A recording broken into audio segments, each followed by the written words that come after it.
Halo dulur, tak sepil lokasi ketoprak Wahyu Manggala ning Desa Kuangsang Kecamatan Kaliori ya lur. Lah iki Alfamart Jeruk ngidul teko dusun Nganguk iki lur. Pokoke nek teko pom mini iki lurus mengulane lur. Nek kiri iku arah sumber soalnya lur. Iki lurus mengulane lur ana wong iki lur, wong iki paling ya pemain ketoprak nawa iku lur. Lah iki wis masuk dusun Mula lur, Mengulan mau lur.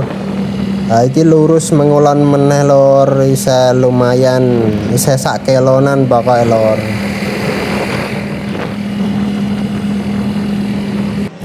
Lah iki wis masuk Desa Kuangsang iki sing gange pertama iki lur. Lah iki pokok Mengulan terus lurus neh lur. Iki ya ngarep iki SD lur. Iki Mengulan meneh lur, ya ana bengkel Mengulan neh lur. Lah iki wis ketok gapurane Desa Kuangsang lur, langsung belok kiri ya lur. Lur gapurane jos lur. Dalane ya jos iki lho, wis terkenal iki dalane lur. Lurus mengidul iki lur. Nah wis masuk gapura iku lurus mengidul lur.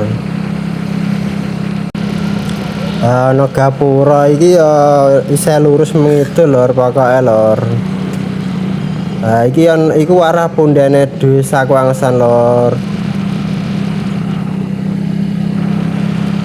Lah iki wis ketok gendera-gendera lur. Iki ya wis ketok barang bakul pop es, bakul mainan, bakul apa iki, motor-motor trek ini wis do ketok lur. Berarti wis sampai teka lokasi ketoprak iki lur. Bisa lurus mengidul iki lur. Nah iki ana ambulan barang ning kene lur. Lur bakule wis waki kaya ngrawan wingi lur.